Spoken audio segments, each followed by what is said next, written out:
Hi, Honkai Star's brand new endgame content, Simulator Universe Golden Gears, and its hardest difficulty is looking to be the hardest content in the game right now, even beating the previously agonized Some Disaster and the brand new Memory of Chaos 12. This is due to the ability to further increase the difficulty on the hardest difficulty called Conundrum, making this content truly a torturous task. Conundrum doesn't only just increase the stats of the enemies, but it also causes extra effects that hinders you. However, thankfully this time one change that has been made in comparison to Some Disaster has made this quote-unquote stressful content more achievable. And that is this time we can customize our own dices. We can enjoy the benefits of both worlds, which is choosing the best path and choosing the best dice. I have already made a video on what path you should be choosing to complete even the hardest Conundrum levels, so if you haven't seen it, go check it out, but this time we are going to look at what are the best dices that you should be using to complete all Conundrum levels. Before we start, I'll be giving away a supply pass / welcome rune / crystal card to my subscribers at 3k subs, so make sure you subscribe to enter. Number 3. The Occurrence Extrapolation Dice.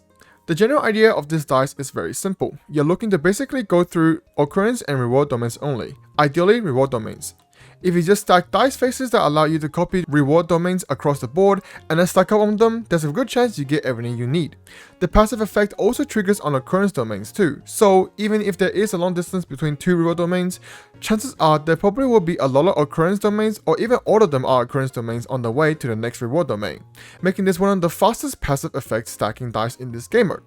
The strongest part of this dice really is just the sheer amount of blessings you get through the reward domains and the passive effect that grants you one blessing per entrance of an occurrence or a reward domain.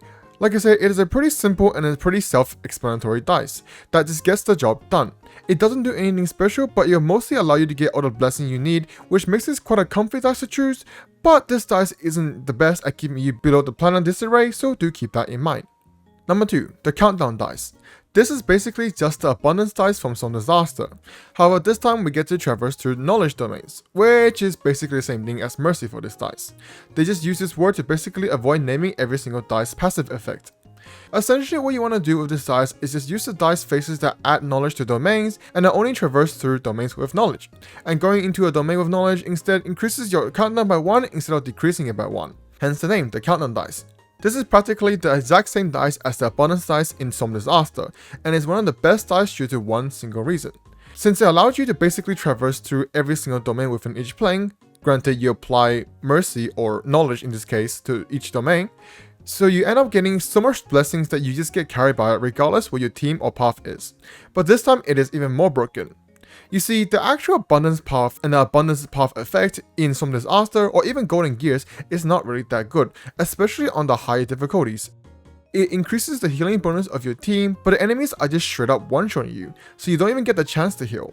So what I'm trying to say is that now the abundance path is not linked with this dice. So back in Some Disaster, if getting an abundance of blessings can make you ignore the actual path, what happens if you pair a bunch of blessings with an actual group path? Yeah, it's pretty good. Only bad part about this dice is that it takes a very long time, especially on the higher Conundrum levels, where you absolutely want to go through every domain you can. Now before we get to number 1, the honorable mention goes to the Curio Extrapolation Dice. On paper this looks like a meme dice and kind of just there for fun. However, if you take a deeper look at what it can achieve, it might actually be a stupidly good dice.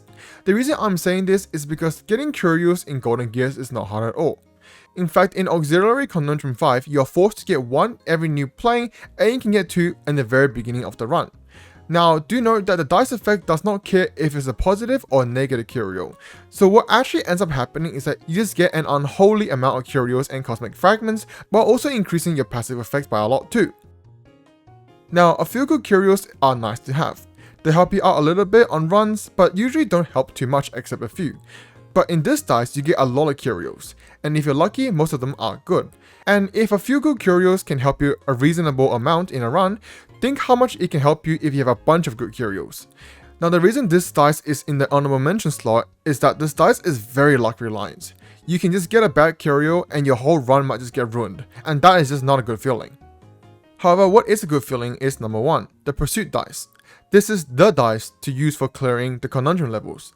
Now this dice doesn't actually seem like much at first glance, but thanks to the ability to customize our dice faces, we can use the copying dice faces.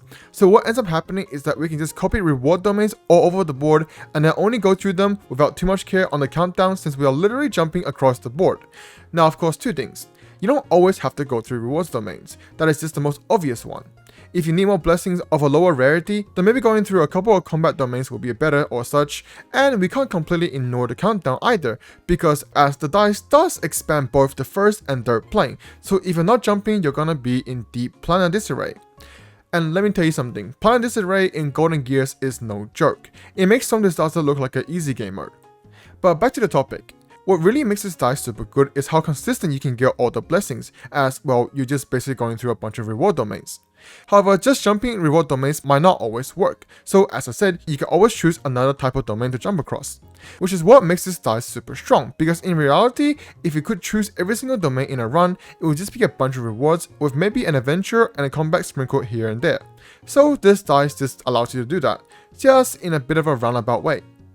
Anyways, ultimately the experience may differ. Maybe you find the countdown dice more successful, or the curio dice more successful, or even a dice not in this video more successful. Truth be told, most of the dice in this game mode can lead you to victory, just some takes more effort. I am just listing these based on the amount of effort you need to put in versus the result you get. This whole custom dice thing really just adds another level of replayability to this game mode, which I super enjoy. The amount of content we are getting for endgame is so much that it is a bit unusual. However, that being said, it is just because I'm probably used to Genshin and doing Spiral Abyss over and over again when I want to play some Genshin, which is why I love this game.